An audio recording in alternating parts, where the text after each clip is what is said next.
हाँ जी बच्चों, तो लॉज ऑफ मोशन की थर्ड डीपीपी हम लोग शुरू कर रहे हैं, डीपीपी 3। और ये जो डीपीपी है ये कनेक्टेड मोशन, स्ट्रिंग्स, ऐसे कॉन्सेप्ट पे बेस्ड है। तो शुरू करते हैं एक एक करके। जो पहला सवाल यहाँ पे आ रहा है वो सिंपल हमारे फोर्स पे बेस्ड क्वेश्चन है। F equals to M A, थोड़ा सा वेक्टर्स के बारे में यहाँ पे इंफॉर्मेशन मिल जाती है, इसलिए मैंने क्वेश्चन डाला था ये। इसमें लिखा है body of mass 5 kilogram is acted upon by two perpendicular forces 8 और 6। यहाँ पे दो फोर्सेस लग रहे हैं, 8 न्यूटन का और 6 न्यूटन का। तो मान लेते हैं कि एक बॉडी है यहाँ पे, इस पे एक फोर्स लगा यहाँ पे 8 न्यूटन का और एक फोर्स लगा यहाँ पे 6 न्यूटन का। हमें बोला गया है magnitude and direction of acceleration of the body. Acceleration का मैग्नीट्यूड और एक्सेलरेशन की डायरेक्शन। एक्सेलरेशन की डायरेक्शन वही होती है जो फोर्स की होती है। आपने शायद पढ़ा होगा F vector equals to M A vector. अभी तक हमने पढ़ा था F equals to M A सिर्फ, बट वैक्टर फॉर्म तो यही होगी, F vector equals to M A vector. तो direction of A vector is same as direction of A vector is same as direction of F vector. तो दोनों की direction क्या होगी? हमेशा सेम होगी। तो अगर आप एफ की डायरेक्शन निकाल पाओ तो आपके एक डायरेक्शन में मिल गई। तो हम लोग यही करते हैं, सबसे पहले हम लोग नेट फोर्स निकालते हैं, क्योंकि आपको दिख रहा है कि यहां पे जो नेट फोर्स है, यहां पे जो नेट फोर्स है वो क्या निकलेगा? वो निकलेगा under root of F1 square plus F2 square plus 2 F1 F2 cos 90। Cos 90 कितना होता है? कॉस 90 होता है 0। तो under root of F1 square plus F2 square ही यहां पे सिर्फ बचा है। यहाँ पे वैल्यूज डाल देते हैं, अंडर रूट ऑफ 8 का square plus under root of 6 का स्क्वायर, यानी 64 प्लस 36 यानी रूट 100 यानी कि 10 Newton. If force is 10 Newton, let's talk about its direction। तो इसकी डायरेक्शन निकाल लेते हैं। तो डायरेक्शन ऑफ फोर्स कैसे निकालेंगे? तो डायरेक्शन ऑफ फोर्स निकालने के लिए आपको क्या करना है? डायरेक्शन ऑफ फोर्स निकालने के लिए आपको 10 अल्फा निकालना है। और 10 अल्फा क्या होगा? वो होगा वर्टिकल कंपोनेंट अपॉन में हॉरिजॉन्टल। में कई बार बता चुका हूं, कभी भी किसी वेक्टर की डायरेक्शन निकालनी हो और वो हो आपस में परपेंडिकुलर, तो सिंपली आपको कुछ नहीं करना, आपको वर्टिकल और हॉरिजॉन्टल को आपस में डिवाइड कर देना है। यानी आ जाएगा 6 अपॉन में 8, और 6 अपॉन 8 जो होगा वो होगा 3 अपॉन में 4। और अगर आपको थोड़ा सा मेरा पढ़ाया हुआ ट्राइंगल अगर याद आ जाए, मैंने आपको पढ़ाया था कि 53 होता है, ये 37 होता है, ये 3 होता है, ये 4 होता है और ये 5 होता है। अगर इस ट्राइंगल में अगर आप ध्यान से देखें तो 1037 यानी इस एंगल की बात करें, 1037 जो है वो 3 अपॉन में 4 ही होता है। यानी कि 10 अल्फा अगर 3 अपॉन में 4 है तो यानी कि अल्फा की वैल्यू कितनी हो गई? 37 डिग्री, जो कि मोर प्रिसाइजली वैसे 36.9 होती है, बट ये ट्राइंगल याद करोगे तो तुम्हें बहुत आराम मिलेगा, काफी कैलकुलेशन में आपको सहायता मिल जाती है। तो अल्फा की वैल्यू ये होगी 37 डिग्री, यानी कि in the direction alpha 37 degree in the direction along x axis, along x axis, यानी कि आपका जो फोर्स है वो 37 degree along x axis apply किया गया है। अच्छा, फोर्स तो मिल गया, अब हमें बात करनी है एक्सेलरेशन की, जो कि हमारा एक्चुअल आंसर है। एक्सेलरेशन का जो फॉर्मूला है बच्चों, ए का फॉर्मूला वो होगा एफ अपॉन में एम। फोर्स का मैग्नीट्यूड 10 था, मास का मैग्नीट्यूड 5 है, यानी एक्सेलरेशन का मैग्नीट्यूड आ गया 2 मीटर पर सेकेंड स्क्वायर। कहां पे? Along 37 degree. डायरेक्शन क्या लिख दूं साथ साथ में? 37 डिग्री अलोंग एक्स एक्सिस। भाई देखो, मैंने वही तो किया कि जो डायरेक्शन ऑफ फोर्स थी वही मैंने डायरेक्शन ऑफ एक्सेलरेशन बना दी। ये मेरे सवाल का जवाब हो गया। पहला क्वेश्चन यहां पे खत्म होता है। अगला क्वेश्चन यहां पे ले लेते हैं बच्चों। अगला क्वेश्चन यहां पे बढ़िया सवाल है सर। ये सवाल लिख रखा है, रबर बॉल है, मास है इसका 0.05 kilogram, falls a height of 1 meter and rebounds a height of 0.5 meter. Find the impulse and the average force on the ball and the ground if the time during which they are in a contact is 0.1 second. अच्छा, इस चीज को ऐसे समझो, मान लीजिए कि आपके पास एक बॉल है, उस बॉल को ऊपर से थ्रो किया गया, छोड़ा गया, ड्रॉप किया गया ना, बॉल को ड्रॉप किया गया फॉर एग्जाम्पल। तो u की वैल्यू कितनी हो गई? 0 हो गई। जैसे ही वो यहां आया उसने एक स्पीड से टकराया होगा। मान लो जिस स्पीड से वो टकराया, मान लीजिए वो v है, ठीक है, v है। तो a से लेके b की बात कर लेते हैं, a से लेके b तक। तो जब a से b गया तो टकराया कितनी स्पीड से? v स्पीड से। कितना डिस्टेंस ट्रेवल करके आया? डिस्टेंस ट्रेवल करके आया 1 मीटर। अब जब वो टकराकर वापस जा रहा है ना, जब टकराकर वापस जा रहा है तो सेम वेलोसिटी से वापस नहीं जा रहा, जैसे कि वहां यहां गया, अब यहां से वो सेम वेलोसिटी से वापस नहीं जा रहा, वो कुछ कम वेलोसिटी से जा रहा है, क्योंकि वो चल ही कम पाया है बच्चों, वो 0.5 मीटर ऊपर चला है। 1 मीटर नीचे आया था, 0.5 मीटर वो ऊपर गया है वापस, यानी उसकी जो वेलोसिटी जिससे वो ऊपर गया है वो v पक्का नहीं है, वो कुछ कम हो गई है, वो v डैश हो गई मान लो, v प्राइम हो गई मान लो। ऐसा क्यों कर लिया सर आपने? अगर तो वो वापस टकराने के बाद अगर वो 1 मीटर ऊपर चला जाता तो मैं बोल देता कि जिस वेलोसिटी से वो टकराया उसी वेलोसिटी से वो वापस चला गया। बात समझे? कि भाई जैसे हम लोग एक केस लेते थे, आपको याद होगा मैंने इंपल्स पढ़ाया था क्लास में सीबीएसई में, तो जब मैं v वेलोसिटी से गया, टकराकर वापस आया v वेलोसिटी से या माइनस v वेलोसिटी से, तो चेंज इन मोमेंटम अगर आपको याद हो -2 mvu लिखा था भाई, mu लिखा था मैंने। ये पॉसिबल है केस, लेकिन यहां पे पॉसिबल नहीं है, उन्होंने मना किया है। उन्होंने बोला है कि जब आया तो 1 मीटर ऊपर से 1 मीटर नहीं आया, जब वापस जा रहा है तो सिर्फ 0.5 मीटर ही जा रहा है, यानी आधे डिस्टेंस से जा पा रहा है, यानी यहाँ पे वेलोसिटी का लॉस हुआ है, और टकराने पे ऑफकोर्स एनर्जी का लॉस तो हुआ ही होगा, आवाज भी आई होगी, तो साउंड की फॉर्म में, एनर्जी की फॉर्म में लॉसेज होते ही हैं। खैर, तो इसको मैं सी से डी मान लेता हूं, सी से डी। तो सबसे पहले हम लोग क्या करते हैं, ए से लेके बी की वेलोसिटी निकाल लेते हैं, ए से लेके बी की वेलोसिटी, यानी कि इस पॉइंट पे वेलोसिटी निकाल लेते हैं, बिकॉज मुझे क्या निकालना है, मुझे निकालना है इंपल्स, और इंपल्स होता है बच्चों चेंज इन मोमेंटम। इंपल्स क्या होता है? Change in momentum. तो भाई ये मोमेंटम निकालने के लिए मास इनटू क्या चाहिए होगा मुझे? मास तो एम ही, वो तो चेंज नहीं होगा, वो तो मास सेम ही रहेगा, तो mass into V initial momentum, mass into V dash final momentum, और चेंज इन मोमेंटम निकालने के लिए उनको आपस में क्या कर दूंगा? सबट्रैक्ट कर दूंगा। तो सबसे पहले मैं ए से बी के लिए वी निकाल रहा हूं, तो V square minus U square equals to 2a ऐसा आएगा, v square minus U square 2a ऐसा आएगा, और मैं सीधा लिख रहा हूं, लेट इट बी, इसको भी नहीं बात कर रहा, सीधा बोलते हैं कि साहब v का जो फॉर्मूला आएगा वो √2gh आएगा, दैट्स इट, सिंपल, v का फॉर्मूला √2gh आएगा, इसे याद कर ले, वही है भाई, v square minus U square equals to 2a, ऐसी था इक्वेशन, a की जगह g रखा है और u की जगह 0 रखा है, सीधा रिलेशन ये आएगा, तो v इक्वल्स टू √2gh आ गया। वैल्यू डाल देते हैं, कितना आ गया? 2 इंटू 9.8 मल्टीप्लाई बाय 1, यानी कि √19.6 मीटर पर सेकेंड। अब बात करते हैं सी से डी, वापस की सी से डी। जब सी से डी गया, जब वो सी से डी गया तो फाइनली वो रुका, ये मेरा यू बन गया, बेसिकली ये मेरा यू बन गया। जब मेरा ये u बन गया, मेरा v यहां पे 0 हो गया, तो ऑफ कोर्स फॉर्मूला सेम ही आएगा, यानी कि मैं दोबारा से अगर मैं v डैश की बात करूंगा तो वो वापस से क्या आएगा? √2gh ही आएगा, लेकिन इस बार h की जगह h/2 आएगा। आप समझो ना, अगर मैंने इस हेड को h ले ली तो ये h/2 हो जाएगी। भाई चलो फॉर्मूला तो √2gh ही होगा, यानी हमारा आंसर में कितना आ जाएगा कि यहाँ पे 1 की जगह 1/2 आएगा, तो 2 से 2 की जगह आएगा 9.8 metre per second. v dash कितना आएगा? √9.8 मीटर पर सेकेंड। अब साइन कन्वेंशन के हिसाब से अगर मैंने ये पॉजिटिव लिया तो ये नेगेटिव लेना पड़ेगा, तो मैं पहले लिख लेता हूं, मैं लिख रहा हूं इनिशियल मोमेंटम, ये कितना हो जाएगा? ये हो जाएगा m into √19.6 kilogram metre per second, और फाइनल मोमेंटम कितना हो जाएगा? माइनस ऑफ m, बिकॉज ये अपोजिट डायरेक्शन में है ना velocity, minus of m √9.8 kilogram metre per second. तो चेंज इन मोमेंटम कितना आ गया बच्चों? चेंज इन मोमेंटम हमेशा ध्यान रखना बच्चों, फाइनल माइनस इनिशियल होता है, तो कितना हो जाएगा? दिस माइनस दिस, यानी कितना हो जाएगा? ये हो जाएगा minus of m √9.8 minus of m √19.6, minus बाहर निकाल लिया, m बाहर निकाल लिया, यानी सिंपली माइनस m बाहर निकाल लिया, तो माइनस m बाहर निकल गया, √9.8 प्लस √19.6, ये मेरा आ गया चेंज इन मोमेंटम।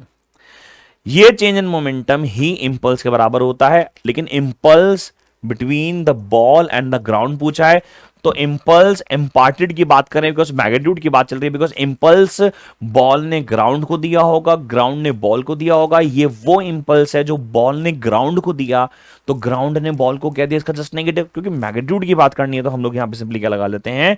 मॉड, यहाँ लगा लेते हैं मॉड, और जैसे ही मैंने यहाँ पे मॉड लगाया ये माइनस साइन खत्म हो गया, यानी कि मेरा इंपल्स कितना आ गया? इंपल्स आ गया चेंज इन मोमेंटम, इंपल्स आ गया change in momentum which will be equal to mass की value 0.05 multiply by under root of 9.8 plus under root of 19.6।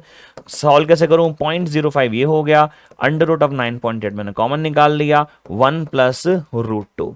Under root of 9.8 अगर आपको याद हो, मैंने थोड़ी देर पहले अभी पिछले डीपी में खैर हमने बताया था शायद कि अंडर रूट ऑफ 98 को 9.8 को अपन under root of pi square लिख सकते हैं, बिकॉज 9.8 एक्चुअली पाई स्क्वायर होता है, तो कैलकुलेशन थोड़ी सी इजी हो जाएगी, तो पाई में बाहर निकाल सकता हूं, तो ये हो जाएगा 0.05 मल्टीप्लाई बाय ये हो जाएगा पाई, बिकॉज पाई स्क्वायर जो है बच्चों वो 9.8 होता है। तो अगर मैं इसका अंडर रूट लूंगा तो अंडर रूट ऑफ 9.8 क्या निकलेगा, अंडर रूट ऑफ 9.8 निकलेगा पाई, है ना। तो मैं इसकी जगह पाई लिख सकता हूं, पाई के लिए होती है 3.14 या क्या 1 प्लस 1.414।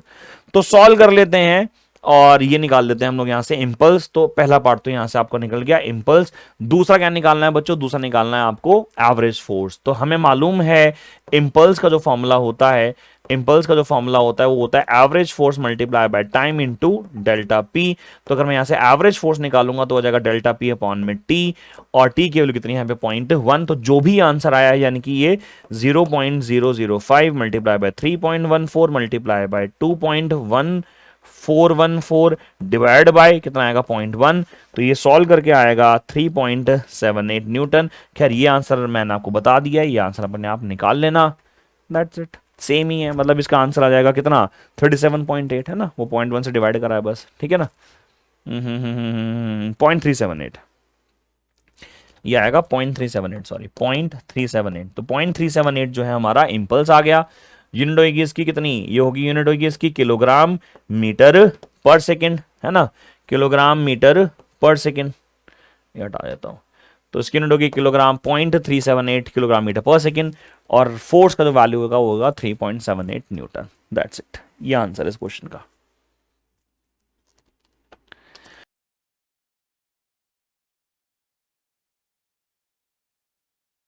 चलिए शुरू करते हैं अगला सवाल, क्वेश्चन नंबर 3। बहुत ही बढ़िया सवाल है, ये कैटेगरी ऑफ क्वेश्चन बहुत इंपॉर्टेंट है, आगे के लिए भी इंपॉर्टेंट है, और मैंने अपनी डीपीपी 4 में भी इससे रिलेटेड कुछ क्वेश्चंस डालने हैं, क्योंकि यहाँ पे इंपल्स की बात चल रही थी, फोर्स की बात चल रही थी, मैं वेक्टर नोटेशंस पे आऊंगा उसके बाद। लेकिन मैं कहता हूँ, चाहता था ये वाला क्वेश्चन जरूर आप लोग अटेम्प्ट करें, और बहुत बढ़िया सवाल है, पढ़ लेते हैं, इजी सवाल है। एक मशीन गन है जिसका मास है 10 किलोग्राम, उसमें से 30 ग्राम की बुलेट फायर होती है, it fires 30 gram bullets at a rate of, कितना रेट है उसका, at a rate of 6 bullets per second. एक सेकेंड में 6 बुलेट्स निकलती हैं with speed of 400 metre per second. What force in the newton must be applied to the gun to keep it in a motion, in a position. तो होता क्या, जब बंदूक से गोली चलती है ना तो बंदूक पीछे आती है ना, पीछे आती है, और जब बंदूक पीछे आती है यानी वो रिकॉइल करती है, तो उसको मेंटेन करने के लिए कि उसका पीछे रिकॉइल ना करे, मुझे फोर्स लगाना पड़ता है, हमें बताना है वही फोर्स।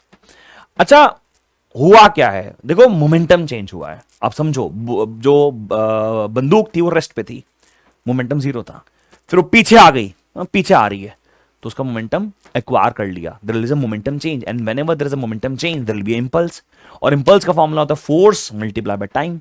तो फोर्स निकाला जा सकता है, समझो ना दोबारा से भाई, मैंने क्या बोला, इंपल्स का फॉर्मूला क्या है, इंपल्स का फॉर्मूला है फोर्स इनटू टाइम, और इंपल्स का फॉर्मूला क्या है, चेंज इन मोमेंटम। तो अगर आपको फोर्स निकालना है तो क्या कर दूं, चेंज इन मोमेंटम अपॉन में टाइम कर दूं। सर ये बोलो कि सेकंड लगा दो, बात एक ही होती है बच्चों, बस लिखने के तरीके होते हैं। तो this is what the time.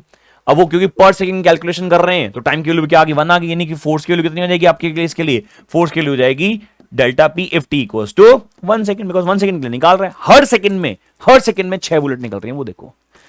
अब हमें क्या निकालना है, हमें डेल्टा पी निकालना है, यानी कि चेंज इन मोमेंटम निकालना है। क्या निकालना है, चेंज इन मोमेंटम। अब चेंज इन मोमेंटम क्या हुआ, चेंज इन मोमेंटम किसका हुआ, तो मैं यहां लिख रहा हूं force required to keep the gun in position, to keep a gun in a position equals to what, equals to change in momentum, of gun। भाई मोमेंटम गन का बदल रहा है ना, गन पहले रुकी हुई थी, गोली मारी, गन पीछे आ गई, रिकॉल कर रही है, तो किसका मोमेंटम चेंज हो रहा है, गन का मोमेंटम चेंज हो रहा है, और जब गन का मोमेंटम चेंज हो रहा है तो फोर्स किस पे लगाना पड़ेगा, गन पे लगाना पड़ेगा, to keep in the rest. चलो जी, तो अगर हम लोग बात करें change in momentum of a gun, तो कैसे निकलेगा कि पहले तो गन रेस्ट पे थी, तो इनिशियल मोमेंटम कितना था 0, भाई change in momentum of gun निकालूंगा तो क्या करूंगा, पी एफ माइनस पी आई, इनिशियल मोमेंटम फाइनल मोमेंटम का डिफरेंस। इनिशियली बंदूक से गोली जब नहीं निकली थी मोमेंटम जीरो था, तो ये हो गया जीरो माइनस बाकी बाद में उसकी वेलोसिटी उसने कोई एक्वायर कर ली होगी, and we must be called as what is recoil velocity. V कौन सी वेलोसिटी होगी, रिकॉइल वेलोसिटी। तो डेल्टा पी या फिर P F minus P I कितना आ गया M into V, where V is the recoil velocity. Now we need to find out first of all the recoil velocity, कि recoil velocity कितनी होगी। अच्छा, ये जो मोमेंटम का चेंज आ रहा है ये सिर्फ एक बुलेट का आया, ये एक बुलेट का आया। मुझे तो कितनी चाहिए, 6 बुलेट्स पर सेकंड, यानी मैं किससे मल्टीप्लाई करता हुआ चल लूं पहले ही, आगे दिक्कत ही नहीं होगी। किससे मल्टीप्लाई कर लूं, 6 से, यानी ये आंसर आना चाहिए कितना, 6 MV। अब क्या करना है, बस आपको वैल्यू डालनी है। अच्छा, वी तो हमारे पास है नहीं। अच्छा, हमने पढ़ा था रिकॉइल वेलोसिटी का formula minus of M V upon में कैपिटल एम, अगर आपको याद तो मैंने पढ़ाया था।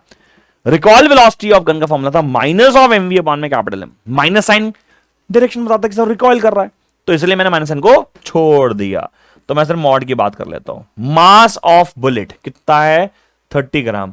30 ग्राम का हो गया 30 × 10⁻³ वेलोसिटी ऑफ बुलेट कितना है, 400, 400 divide by mass of gun कितना है, 10 किलो।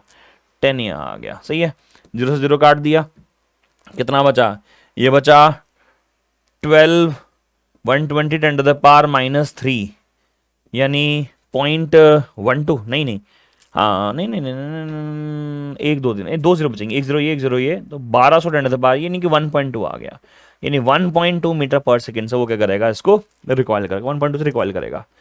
तो बता देते हैं 6 इंटू मास की value 10 into 1.2 equals to force required, तो F डिवाइड बाई टी हो, तो क्या ये आंसर है मेरा, बिकॉज टी की वैल्यू हमने ऑलरेडी 1 पुट कर दिया, तो ये लिखने की जरूरत नहीं है। अब वो पहले ये लिखा है, उसके बाद यहां से यहां आए, ठीक है, इस चीज का ध्यान रखना, बिकॉज मैं टी की वैल्यू ऑलरेडी 1 पुट कर चुका हूं। तो F की वैल्यू कितनी आ गई, ये आ गई 1272 यानी कि 72, यानी कि ये आ जाता है, बिकॉज 10 भी है ना, 12 पॉइंट ये आ जाएगा क्या, 6 इंटू 1.2 7.2 मल्टीप्लाई बाय 10 72, ये मेरा आंसर आ गया। यानी force required to keep the machine gun in a position is 72 newton. चलिए अगला सवाल।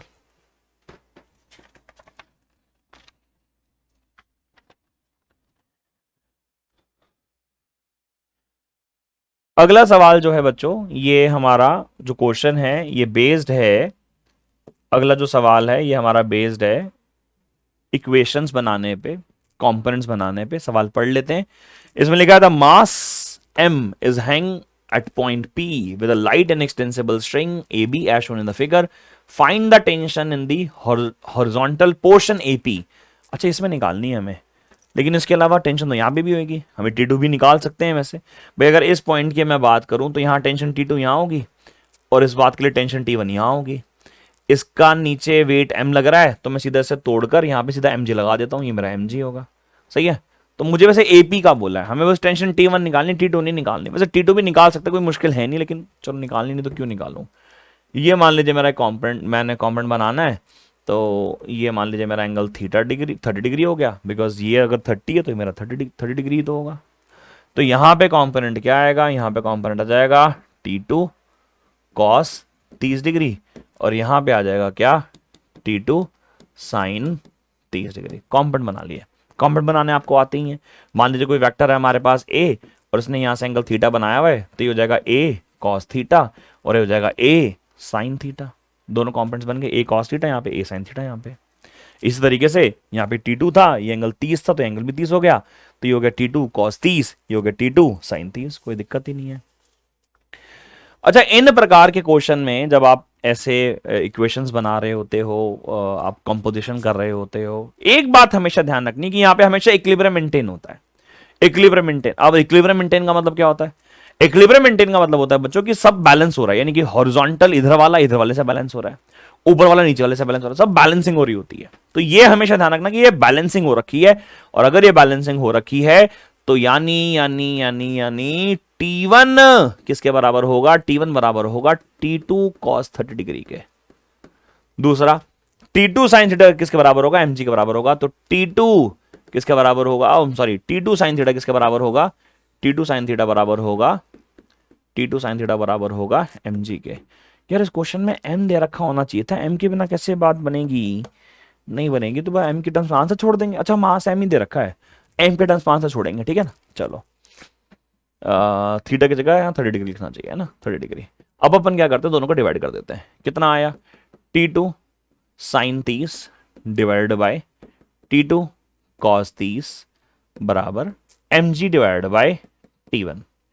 T2 से T2 कैंसिल आउट हो गया, बस 1030 डिग्री इक्वल्स टू कितना आ गया, 1030 इक्वल्स टू आ गया mg डिवाइडेड बाय T1। तो T1 कितना आ गया, T1 आ गया mg डिवाइडेड बाय T1। 1030 होता है 1/√3, यानी हमारा आंसर आ जाएगा √3 mg। वैसे तेरे पास T1 तो तेरे पास आ ही गया है, T1 तेरे पास आ, तू इसमें डालेगा तो T2 भी निकाल सकता है, although it is not asked in the question but you can calculate easily. देख रहे हैं ना, T1 तेरे पास ये आ गया √3 mg, ऊपर डालेगा बेटा यहाँ पे T1 को, सॉल्व करके तेरा वैसे भी आंसर निकल सकता है, मतलब तू वैसे भी कर सकता है, मांगा नहीं है वो अलग बात है। चलो प्रॉब्लम नंबर 4 इजी था, छोड़ रहा हूं, थोड़ा आगे वाला और कॉम्प्लेक्स आ रहा है।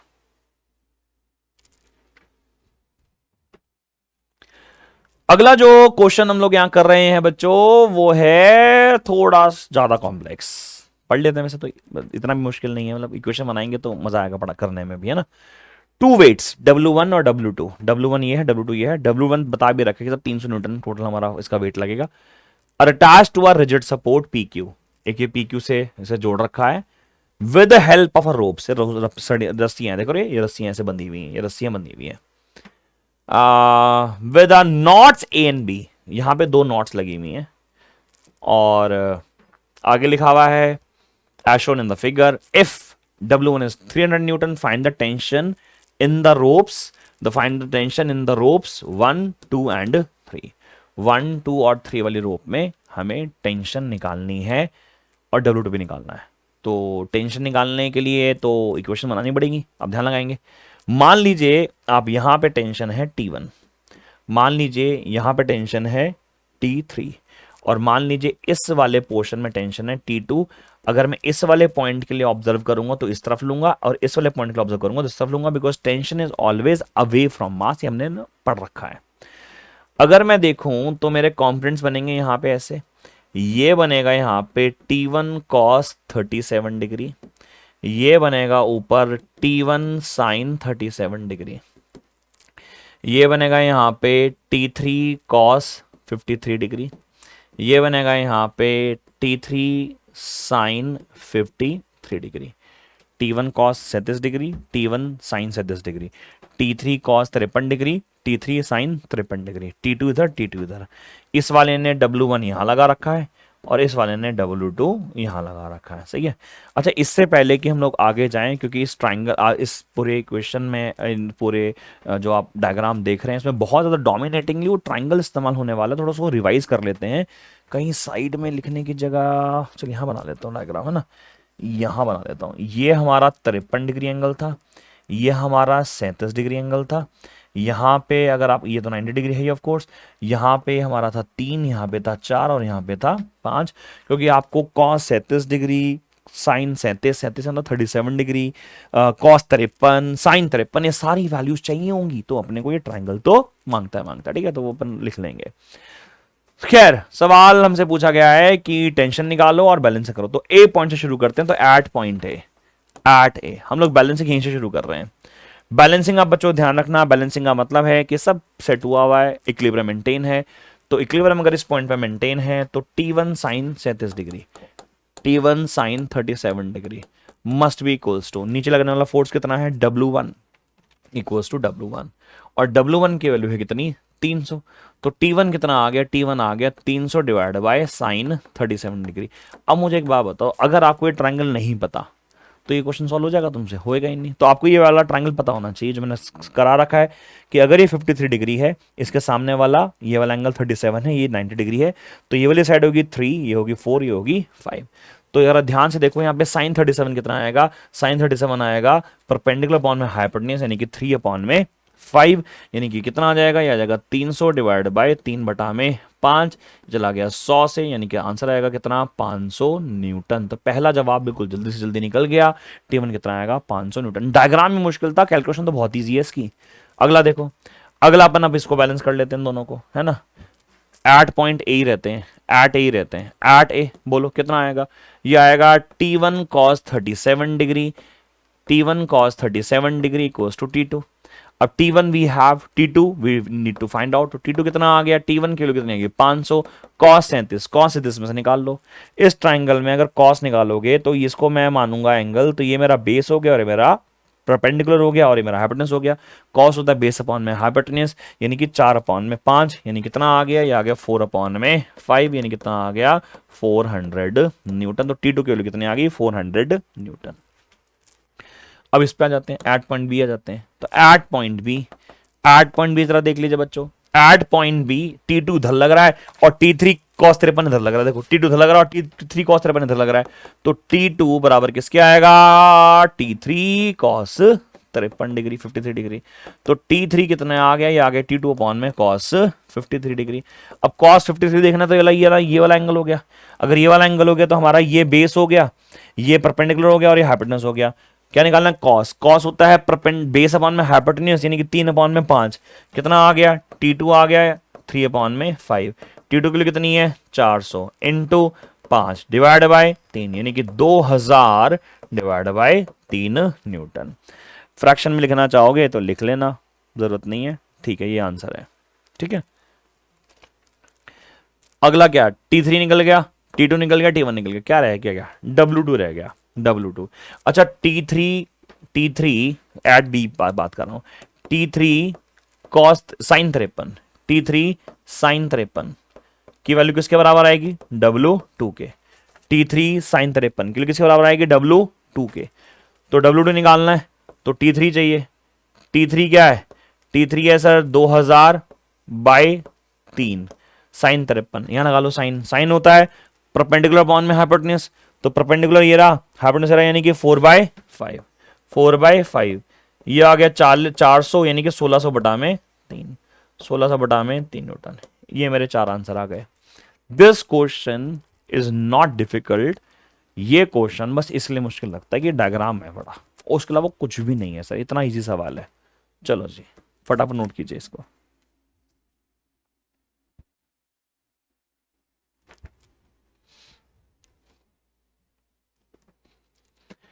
Okay, moving to the next question. Problem number 6. सवाल हमें दे रखा है कि आपको डायग्राम में भी दिख रहा है, मैं वैसे सवाल पढ़ लेता हूं। उसमें लिखा find the acceleration of the masses as shown in the arrangement figure.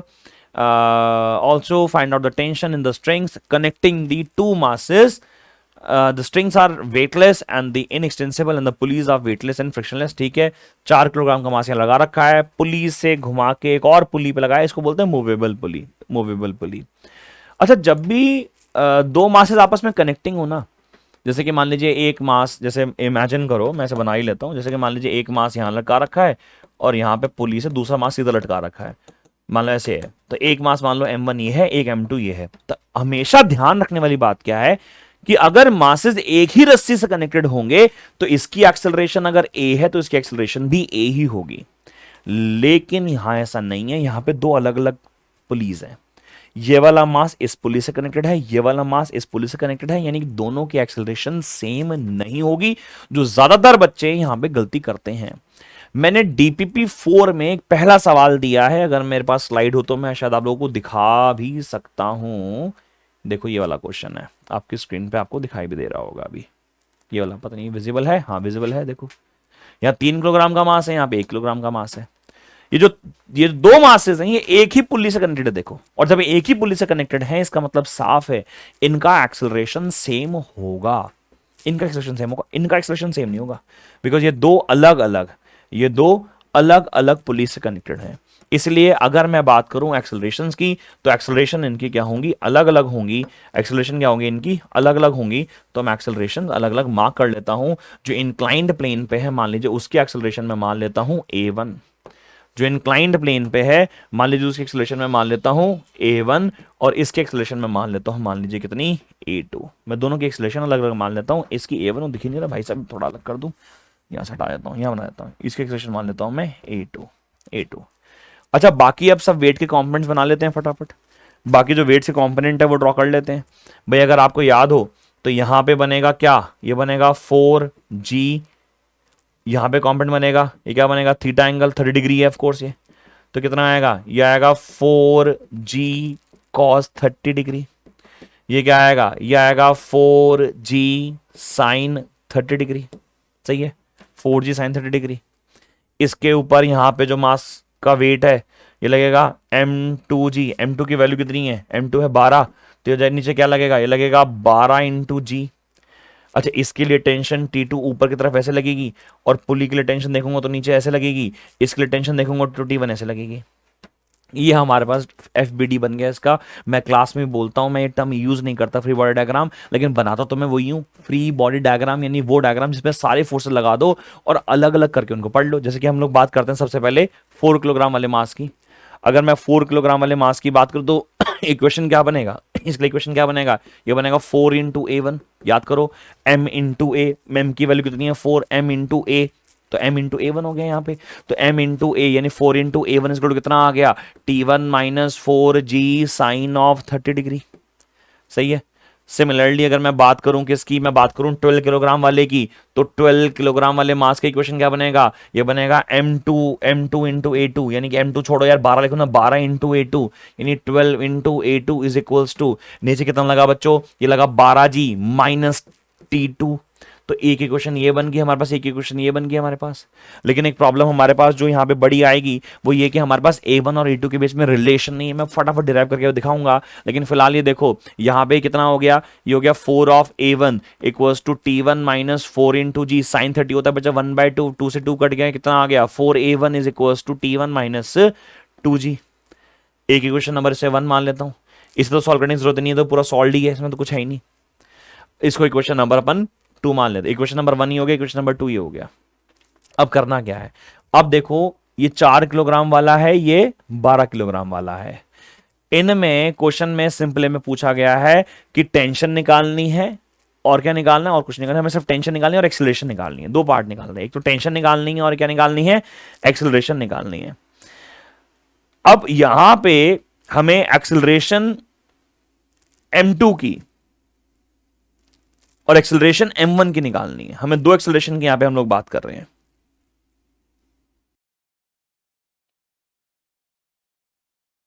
चलिए, तो आगे क्वेश्चन को करने से पहले यहां पे दो पॉइंट ऑफ ऑब्जर्वेशन हैं जो आपको बड़ी जरूरी है। देखो, अगर मूवेबल पुलिंग नहीं होती तो क्वेश्चन खत्म ही हो चुका होता है, इक्वेशन बन चुकी होती है। बिकॉज यहाँ पे जो एक्सेलरेशन हमने ए ली थी, या से हमने इसको A1 लिया था और इसको A2 लिया था, तो ये बराबर बराबर होती है, बड़ा इजी होता है, इक्वेशन ऐड करते सब कट जाती है। प्रॉब्लम मूवेबल पुली के साथ होती है बच्चों। तो इनको करने के लिए दो रूल आपको याद रखना है, टेंशन का रिलेशन, एक एक्सेलरेशन का रिलेशन है, दोनों याद रखने हैं। इस पुली को समझो बेटा, इस पुली में टेंशन T2 नीचे की तरफ लग रही है और T1 दो ऊपर, यानी कि दो T1 मिलके एक T2 बनाएंगे, यानी कि twice of T1 equals to T2 आएगा। पहली क्वेश्चन तो ये है, समझो पहली क्वेश्चन। दूसरा, आप समझो कि ये जो बॉडी है ये ऊपर खिसकना शुरू हुई, मान लो ये 10 सेंटीमीटर ऊपर खिसकी, यानी 10 सेंटीमीटर रस्सी फालतू अवेलेबल हो गई ऊपर। अब 10 सेंटीमीटर की रस्सी जब नीचे जाएगी तो 5 यहां एडजस्ट होगी, 5 यहां एडजस्ट हो जाएगी। यानी अगर ये डिस्प्लेस हुआ आगे x, तो ये x/2 ही नीचे जा पाएगा, समझो, बिकॉज आधा तो वो एडजस्टिंग में निकल जाएगा। बोलो ना, बिकॉज 5 यहां 5 यहां, यानी कि वो नीचे बस कितना खिसका, 5 ही खिसकेगा 10 की जगह, आधी तो रहा, डिस्प्लेसमेंट इसका आधा ही तो होगा। यानी अगर मैं एक्सेलरेशन की बात करूं A2 की, तो acceleration of A2 will be just half of A1 only. तो ये दो पॉइंट ऑफ ऑब्जर्वेशन जो मैं आप लोगों को यहां पे दे रहा हूं, ये जो दो पॉइंट ऑफ ऑब्जर्वेशन दे रहा हूं, ये बहुत इंपॉर्टेंट है बच्चों, इसके बिना आगे क्वेश्चन सॉल्व नहीं हो सकता।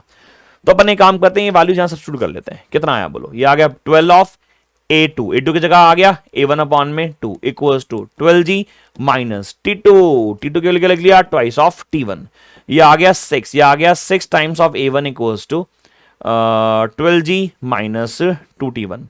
2 से काट दिया तो 3A1 इक्वल्स टू कितना आ गया, दिस विल बी किसे काटा, 2 से काटा तो 6G minus T1। Let me call this to be equation number 3।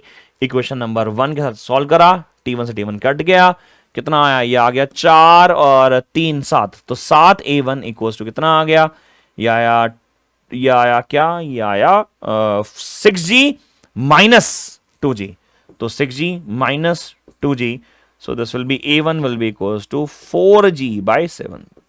A1 आ गया 4g by 7. अगर A1 4g by 7 आया तो A2 पता कितना आया? A2 होता है A1 अपॉन में 2, यानी कितना 4g by 14. सही है. Now once we have A1 and A2, just substitute the values in any equation. You can calculate T1 and T2. तो I am giving you the direct answers. तो T1 की जो value निकल कर आएगी वो निकल कर आएगी 30g by 7, 30g by 7, and T2 will be, of course, because this is a twice, so this will be 60g by 7. So this will be a homework कि आप अपने आप इक्वेशन को सॉल्व करो, but this is the good question.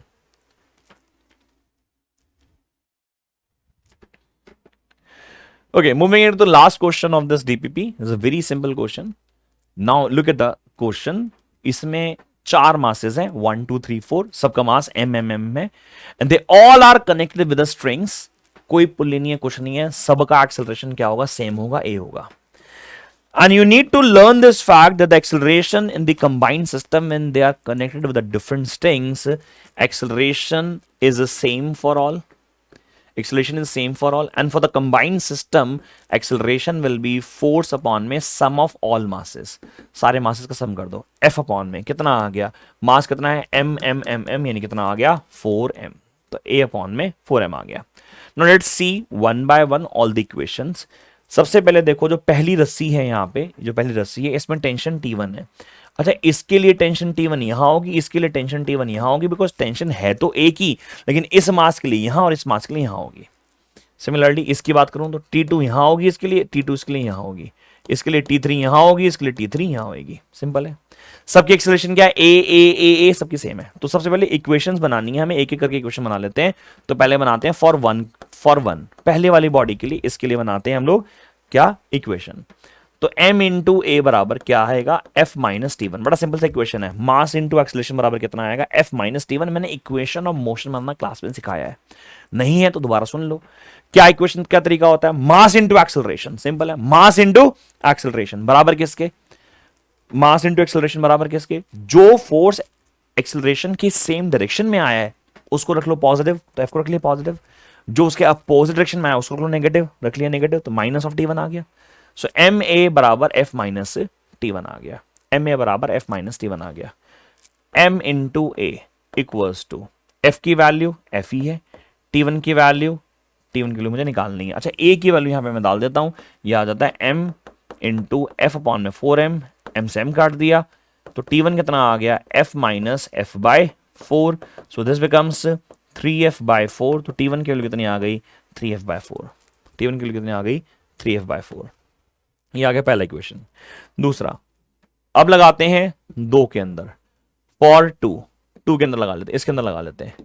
2 के अंदर अगर हम लोग लगाएं तो इक्वेशन क्या बनेगी? ये बनेगी m इंटू ए बराबर क्या इक्वेशन बनाने का तरीका बताया मैंने? जो एक्सेलरेशन के सेम डायरेक्शन में, T1 सेम डायरेक्शन में, तो T1 माइनस जो उसके अपोजिट डायरेक्शन में है माइनस T2. सो m इंटू ए की वैल्यू f अपॉन में 4m इक्वल्स टू T1 की वैल्यू 3f अपॉन में 4 माइनस ऑफ T2. कितना आ गया? f अपॉन में 4 equals to 3f by 4 minus of T2. यानी T2 की वैल्यू कितनी आ गई? 3f by 4 minus of f by 4. यानी कितना आ गया? 2f अपॉन में 4 यानी कि f बाय 2. तो T2 की वैल्यू कितनी आ गई? f by 2. And similarly, if you substitute for this, or you can for this, the value of T3 found to be simply f by 4. So this is the equations, or equations of motion से ही proof होगा. This was the last question of DPP 3.